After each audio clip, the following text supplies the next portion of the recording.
மேடையில் அமர்ந்திருக்கக்கூடிய பெரியோர்களே, இங்கு கூடியுள்ள தமிழ் அன்பர்களே,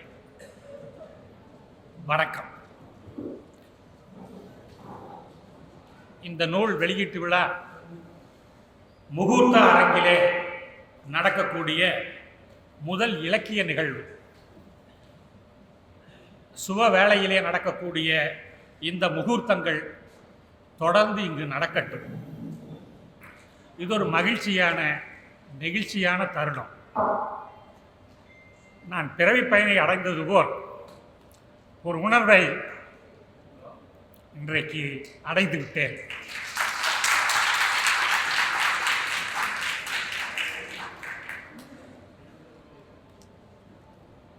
அமெரிக்காவில் இருந்து விடுமுறையில் வந்துள்ள என் மகள் என் பேத்திகள் போன்று குதூகலமாக உள்ளார். என் மனைவி எப்போதும் போல எனக்கு தெரியாமல் புது துணிமணிகள் எடுத்து ஒரு உங்களுடைய 4 மணி நேரத்தை எனக்காக கொடுத்து ஒதுக்கியிருக்கிறீர்கள். இது நேரம் வரை நீங்கள் இருந்து இந்த நிகழ்விலே கலந்து கொண்டிருக்கிறீர்கள்.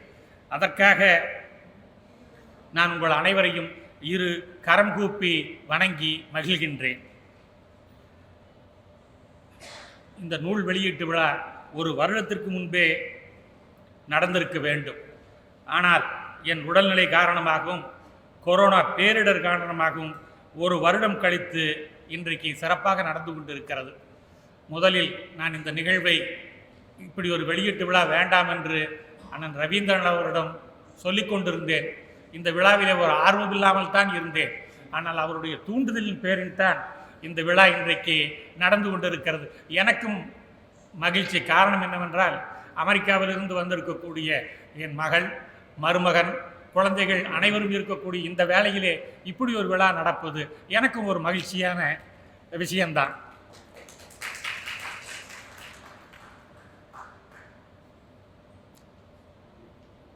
ஒரு சிலருக்கு நான் இந்த நேரத்தில் நன்றி சொல்ல வேண்டியிருக்கிறது. இந்த நூலுக்கு அணிந்துரை வழங்கியதோடு மட்டுமல்லாமல் இந்த நிகழ்விலே ஒரு கவித்துவமான தலைமையுரை வழங்கி சிறப்பித்த சிற்பி ஐயா அவர்களுக்கு என்னுடைய பணிவான நன்றியை முதலிலே தெரிவித்துக் கொள்ளுகிறேன். சிற்பி ஐயா இந்த கூட்டத்திலே கலந்து கொள்ள முடியாத சூழல், அந்த சூழ்நிலையில் நீங்கள் இந்நூலை வெளியிட்டு அறிமுகரை வழங்க வேண்டும் என்று முன்னாள் சட்டமன்ற உறுப்பினர் அண்ணன் சண்முகம் அவர்களிடம் கேட்டபோது பெருந்தன்மையுடன் ஏற்றுக்கொண்டு இங்கு ஒரு சிறப்பான நூல் அறிமுக உரை வழங்கியுள்ளார்கள். அவருக்கு என் நெஞ்சார்ந்த நன்றியை தெரிவித்துக் கொள்கிறேன். தன்னுடைய பல்வேறு பணிகளுக்கு இடையிலே நமது அன்பு வேண்டுகோளுக்கு இணங்கி இங்கு வந்திருந்து அற்புதமான ஒரு வாழ்த்துரை வழங்கிய எனது நண்பரும் உறவினருமான எம்.ஏ. விஜயமோகன் அவர்களுக்கு எனது மனமார்ந்த நன்றியை உரித்தாக்குகிறேன். இந்த நேரத்திலே இந்த நூலுக்கு வாழ்த்துரை வழங்கிய எங்களது அன்பிற்கினிய நண்பர் பானுமதி பாஸ்கோ அவர்களை நான் நன்றியோடு நினைத்து பார்க்கிறேன். அவர் சமூக அறத்தோடு இயங்கிய ஒரு எழுத்து போராளி. இந்த நூல் வெளியீட்டு விழாவிலே கலந்து கொண்டு பேச வேண்டும் என்று விரும்பிய அவர் இன்று நம்மிடையே இல்லை. அது எனக்கும் ரவிவாமணன் ஐயா அவர்களுக்கும் தனிப்பட்ட இழப்பாகும். அவருக்கு இந்த நேரத்திலே எங்களுடைய நினைவஞ்சலியை செலுத்திக் கொள்ளுகிறோம்.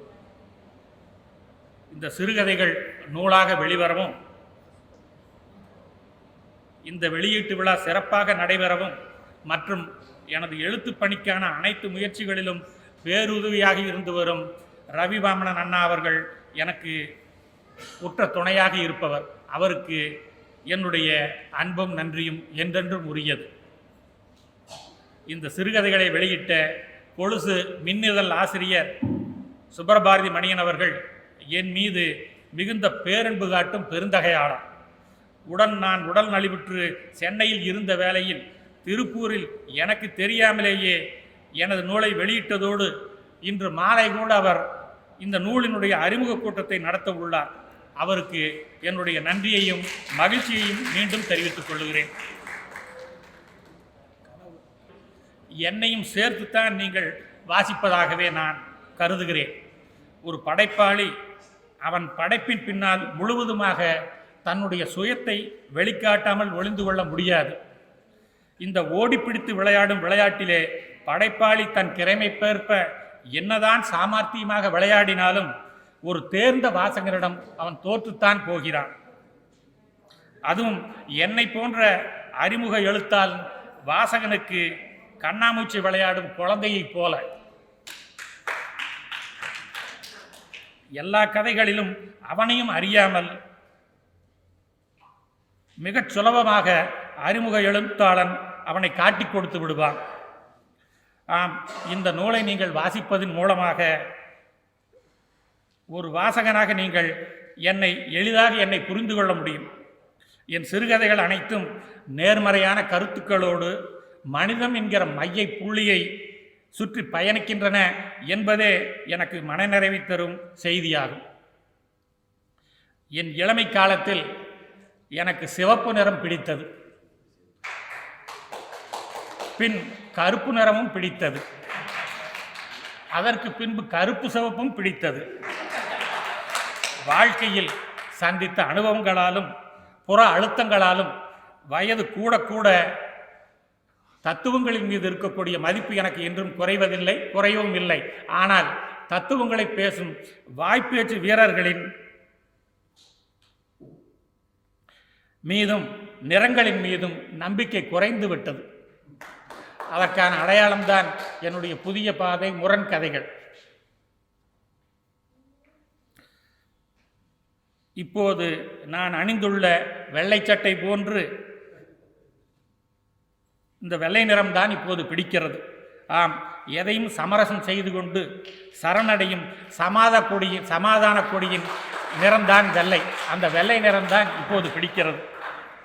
ஆனால் உங்களைப் போலவே நானும் காலங்கள் மாறும், காட்சிகள் மாறும் என தற்போது துளிர்விடும் நம்பிக்கையோடு காத்திருக்கிறேன்.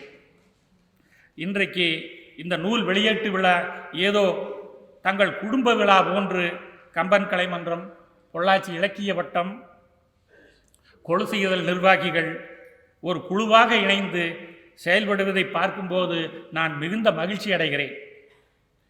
அவர்கள் மிகுந்த ஈடுபாட்டுடனும் அர்ப்பணிப்போடும் பணியாற்றி வருவதை நான் நன்றியோடு நினைத்து பார்க்கிறேன். வருடத்திற்கு ஒரு முறையாவது இந்த 3 அமைப்புகளும் ஒன்றிணைந்து ஒரு பொது நோக்கில் தமிழ் பணி ஆற்ற வேண்டும் என்கிற விருப்பத்தையும் இந்த நேரத்திலே நான் தெரிவித்துக் கொள்கிறேன். இந்த விழா வெற்றி பெற உழைத்த அனைவருக்கும் நன்றி என்ற ஒற்றை வார்த்தையால் என் மன உணர்வை சொல்லிவிட முடியாது. அந்த உணர்வை விவரிக்க விழாவை முன்னின்று நடத்திய ஒவ்வொருவருக்கும் நன்றி என்று நான் 1000 முறை சொல்ல வேண்டும். அதைவிடவும் என் மனதில் பூத்த நன்றி உணர்வோடு என்றும் இருப்பேன் என்று உறுதிபடச் சொல்லுகிறேன். இன்று அமெரிக்காவில் இருந்து ஒரு நிமிடத்தில் தன்னுடைய 1000 உணர்வுகளை கொட்டிய என் மகன் ஸ்ரீ விஜய் சண்முகம், மருமகள் டாக்டர் மயூரா, சிறப்பாக வாழ்த்துறை வழங்கிய மகள் ஸ்ரீ சௌந்தர்யா ஸ்ரீதரன், மருமகன் ஸ்ரீதரன் சுப்பிரமணியம், பேத்திகள் ஸ்துதி, ஸ்லோகா ஆகியோருக்கு என்றென்றும் எனது அன்பும் நன்றியும். மேலும் இன்று ஜப்பானிலிருந்து விடுமுறையில் வந்துள்ள விக்னேஸ்ராம், சவீதா மற்றும் உறவினர்கள்